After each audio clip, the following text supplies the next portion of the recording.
नमस्कार दोस्तों, मैं हूं आपका दोस्त संचित। स्वागत करता हूं नॉलेज गेट यूट्यूब चैनल के ऊपर। इस प्लेलिस्ट में डिस्कशन कर रहे हैं सॉफ्टवेयर इंजीनियरिंग पे। लास्ट फेज में हमने समझा रिक्वायरमेंट को एनालाइज कैसे करना है, क्या गड़बड़ क्या कंफ्यूजन है। अब इस वीडियो में बात करेंगे डॉक्यूमेंटेशन की। देखिए डॉक्यूमेंटेशन इतना इंपॉर्टेंट क्यों है और कैसे करते हैं, क्या गाइडलाइंस है, everything I am going to cover and complete in documentation for university exam SRS 830। It's a very important guideline. सारे एट्रीब्यूट्स कई बार पूछे जाते हैं, सीधे 10 नंबर का क्वेश्चन आता है। वैसे भी इस बात को समझना इन जनरल जरूरी है। तो सीधे पॉइंट पे आता हूँ, डॉक्यूमेंटेशन। देखिए आइडिया समझिए, हम कुछ भी काम करते हैं जैसे आम रोजमर्रा की जिंदगी में कहते हैं ना, लिखा पढ़ी होना बहुत जरूरी है ना। वर्बल मैं आपसे बात करूं, दो लोग हैं बिजनेस कर रहे हैं, everything is going fine, verbal communication करना अलग बात है, लेकिन रिटन कम्युनिकेशन होना अलग बात है। जो चीज कागज पे लिखी हुई है फिर उस पर कोई बहस नहीं हो सकती, वो चीज एकदम फिक्स्ड है। उसी तरह से रिक्वायरमेंट्स हमने समझ ली, एनालाइज भी कर लिया, जो कमियां थी जो खामियां थी उन्हें हटा दिया गया, बट एक बार उनको प्रॉपर डॉक्यूमेंट करके दोनों पार्टी के साइन लेना है, डेवलपर के भी और कस्टमर के भी, ताकि कोई कंफ्लिक्ट ना हो। अब वो जो रिटन डॉक्यूमेंट होगा जिसको हम एसआरएस बोलते हैं, उसके कुछ स्टैंडर्डाइजेशन होने जरूरी है। मैं एक एग्जांपल देता हूँ। मान लीजिए आपके अकाउंट्स हैं, एक बिजनेसमैन है, वो अपना अकाउंट पूरा मैनेज करता है, लिखता है सारी एंट्रीज कैसे कैसे हैं। एक दिन ऑडिट होता है, गवर्नमेंट की एक एजेंसी आती है कि भाई दिखाओ आपने क्या टैक्स दिया और क्या बिजनेस कर रहे हो। अब उसने जो अकाउंट लिखा वो सरकार को समझ ही नहीं आ रहा कि यार ये कैसे लिखा, वो अपने अपने तरह से समझा रहा है। तो कोई फॉर्मेट होना चाहिए ना, फॉर्मेट होता है। तो गवर्नमेंट कहती है भाई ये स्टैंडर्ड फॉर्मेट है, जो भी हिसाब किताब करना है इसमें करना, और उसी की एनुअल रिपोर्ट आप सबमिट करेंगे। होता है ना, profit and loan loan statement होता है, पूरी बैलेंस शीट जिसे बोलते हैं बनती है, सीईओ के ऊपर साइन करते हैं। एक स्टैंडर्डाइजेशन है। एक और एग्जांपल मैं दे रहा हूँ, मान लीजिए रिसर्च पेपर। अभी आप में से तो कई लोगों ने नहीं लिखा होगा, मास्टर्स में जाएंगे तो रिसर्च पेपर आपको लिखना होगा। तो ये एक IEEE के रिसर्च पेपर का मैं एक एग्जांपल कोट करूँ, स्टैंडर्ड होता है कि सबसे पहले आप एब्स्ट्रैक्ट लिखेंगे, क्या फॉन्ट साइज होगा, क्या फॉर्मेट होगा, उसका इंट्रोडक्शन होगा, कौन सा फॉन्ट यूज करेंगे, क्या टेक्स्ट का साइज होगा, हर चीज स्टैंडर्ड है होगी, सो दैट बाद में उसको पढ़ना समझना आसान हो सके। ठीक उसी तरह से यहाँ पर डॉक्यूमेंटेशन जो SRS है उसमें भी हम यही चीज फॉलो करते हैं। तो मैं क्या बोल रहा हूँ, after having a final set of requirement, it is also necessary to document them properly in a standard format so that it can be understood easily even by non-technical person। बाद में मान लीजिए अगर डेवलपर और customer दोनों party के बीच में कोई कंफ्लिक्ट हो जाता है, लड़ाई हो जाती है, तो यही वो फाइनल एसआरएस डॉक्यूमेंट है जो हम कोर्ट में लेके जाने वाले हैं। है ना, कि ये कॉन्ट्रैक्ट सर फाइनल हुआ था, ये सब चीजें इसमें लिखी हुई है, हमने देखो इस पर काम किया कि नहीं किया। और मैं क्यों इधर उधर की बात कर रहा हूँ, व्हाई नॉट कॉन्स्टिट्यूशन। एक नियम बनाना तो अलग बात है, लेकिन देखिए कॉन्स्टिट्यूशन की कितनी इंपॉर्टेंट है, वकील आपस में बहस करते हैं, हर एक शब्द की इंपॉर्टेंस है। तो कॉन्स्टिट्यूशन में जो जो चीज लिखी हुई है, एक वर्ड भी इधर से उधर करोगे ना, उस बात का मतलब चेंज हो जाएगा। तो जितना ध्यान रखा गया था डॉक्यूमेंटेशन में, 2-3 साल लगे थे, बाबा साहब अम्बेडकर ने पूरा वो काम किया था, उनकी अध्यक्षता में हुआ था। ठीक उसी तरह यहाँ पर भी एसआरएस को भी डॉक्यूमेंट करना प्रॉपरली बहुत जरूरी है। तो now coming to next point, यहाँ पर फिर IEEE ने क्या किया, IEEE ने एक स्टैंडर्डाइज गाइडलाइन प्रोवाइड की। एक गाइडलाइन थी, गाइडलाइन का नंबर है IEEE 830। ये नंबर अपने आप में इंपॉर्टेंट है।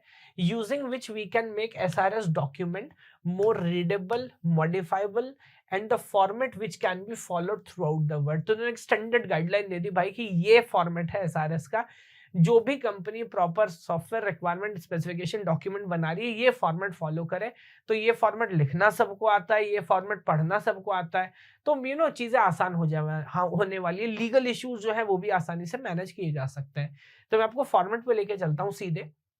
एक बात यहाँ क्लियर कर दूं, मैं एक एक करके 5 गाइडलाइंस है, उनके अंदर कुछ सब गाइडलाइंस है, बस एक एक पॉइंट डिस्कस करूंगा। पॉइंट ये कि नाम थोड़े थोड़े अलग हो सकते हैं, आप जब देखोगे ना तो हो सकता है कहीं पे आपको स्कोप लिखा मिले, कहीं पे इंटेंडेड ऑडियंस लिखा मिले, कहीं पे कुछ और लिखा मिले। तो कहानी का मतलब तो है वो सेम है। मैंने वैसे कोशिश की है कि अलग अलग रिसोर्सेज से, खुद IEEE 830 का जो पेपर है उससे भी देख के जो बेस्ट आइडिया हो सकता है चीज को एक्सप्लेन करने वाला, वो आपके सामने लाऊं। तो यहाँ पर जो सबसे पहला मान के चलिए जो हमारा यूनिट 1 होगा एसआरएस का, दैट इज इंट्रोडक्शन। तो सबसे पहले पर्पस, आप बताएंगे सॉफ्टवेयर किस बारे में है, क्या करेगा, किसके लिए करेगा। वही स्कोप एंड इंटेंडेड ऑडियंस, जहां पर हम ये बताएंगे कि किस किस तरह के क्लाइंट के लिए बना रहे हैं। फॉर एग्जांपल ये मेडिकल साइंस में काम आएगा, ट्रांसपोर्टेशन में काम आएगा, रिसर्च में काम आएगा, वो सारे क्लैरिफिकेशन देना। Then definition, acronyms and abbreviations. हर टेक्निकल वर्ड में बहुत सारी डेफिनेशन हो सकती है जिसका मतलब हम ही समझेंगे, कोई और नहीं समझेगा, है ना। अब फॉर एग्जांपल सिविल इंजीनियरिंग की अगर मैं बात करूं, तो मान लीजिए शेयर फोर्स का क्या मतलब है या आरसीसी का क्या मतलब है, we don't have that understanding ना, हमारे पास वो अंडरस्टैंडिंग नहीं होती। तो वो अंडरस्टैंडिंग बताना, हर चीज को डिफाइन करना कि इस टर्म का ये मतलब है।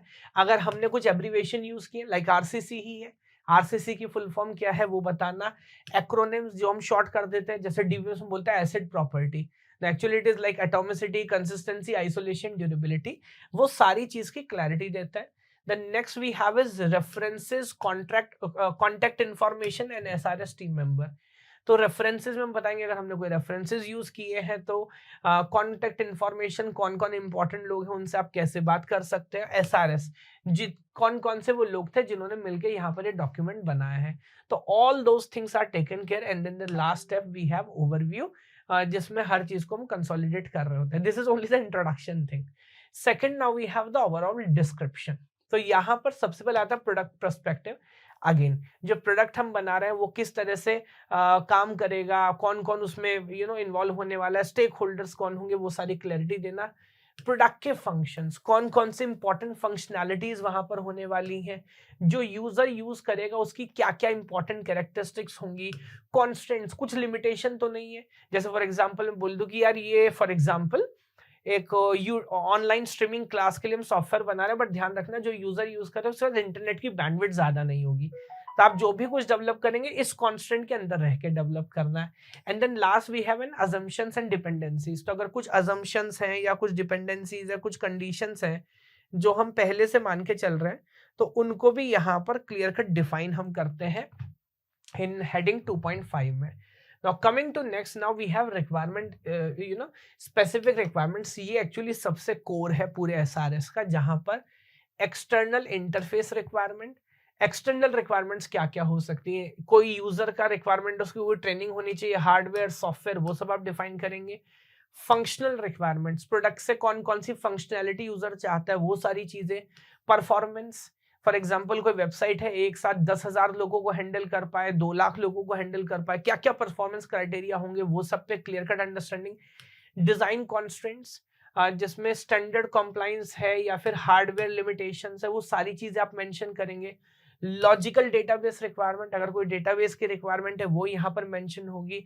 Software specific attributes, reliability, availability, security, maintainability, किस किस एरिया में कंज्यूमर की, कस्टमर की, क्लाइंट की क्या क्या रिक्वायरमेंट्स है, हमारी क्या क्या understanding, everything will be documented very clearly. Then coming to the fourth heading is like change management process. Now this is like कि एसआरएस भी समय के, हमारा मैं कॉन्स्टिट्यूशन के एग्जांपल दे रहा था, क्या कॉन्स्टिट्यूशन समय के साथ चेंज नहीं हुआ है? हुआ है, होना चाहिए। कोई भी चीज अगर स्टैटिक है तो जाहिर सी बात है समय के साथ वो आउटडेट हो जाएगी। तो अगर आप फ्यूचर में एसआरएस में कोई चेंज करेंगे तो चेंज करने का क्या प्रोसेस होगा, ऐसा नहीं कि सब वो खिचड़ी बन जाए, तो वो पूरा मैनेजमेंट यहाँ पे क्लियर बताना। And the last one is documents. तो कोई भी टेबल्स हैं, डायग्राम में, फ्लो चार्ट है, अपेंडिक्स एंड इंडेक्स, जो आमतौर पे लास्ट में किसी भी स्टैंडर्ड बुक में, पेपर में आपको मिलेगा, वो सारी चीजें मेंशन है। मैं दोबारा मार्क कर रहा हूँ कि यार ये वैसे कॉम्पिटिटिव एग्जाम में तो शायद इससे कुछ पूछे, for university exam it is very important. ये डायरेक्ट क्वेश्चन पूछा जा सकता है कि 20 पॉइंट बता दो, या एसआरएस के जो भी गाइडलाइंस है 830 के अंदर, IEEE 830 के अंदर वो बता दो, and it can be a 5 mark 10 mark question. तो आई होप डॉक्यूमेंटेशन कितना इंपॉर्टेंट है ये मैं आपको समझा पाया हूँगा। और डॉक्यूमेंटेशन एसआरएस का जो हम यहाँ पर करते हैं, किस तरह से करते हैं, वो मैंने बात कर ली। In a next video final phase इस चैप्टर का, इस यूनिट का, विच इज लाइक कि जो सबसे लास्ट में हमें काम करना है, रिक्वायरमेंट रिव्यू। तो अभी भी सब कुछ हो तो गया, एनालाइज भी कर लिया, गैदर भी पहले कर चुके थे, डॉक्यूमेंट भी कर दिया, कि एक बार और रिव्यू करने की जरूरत है, और अगर है तो कैसे करेंगे, क्या करेंगे, क्यों करेंगे, वो सारी चीजें नेक्स्ट वीडियो में डिस्कस करता हूँ। यहाँ तक आ गए हैं, वीडियो को लाइक जरूर करिएगा, चैनल को सब्सक्राइब करिए। जब तक आप ऐसा नहीं करेंगे हम ग्रो नहीं कर पाएंगे, और ये जो काम करने की कोशिश कर रहे हैं उसको इतने अच्छे से नहीं कर पा रहे होंगे। तो आपका सपोर्ट चाहिए और लगातार चाहिए। भगवान आप सभी को खुश रखे। जय हिंद, जय भारत।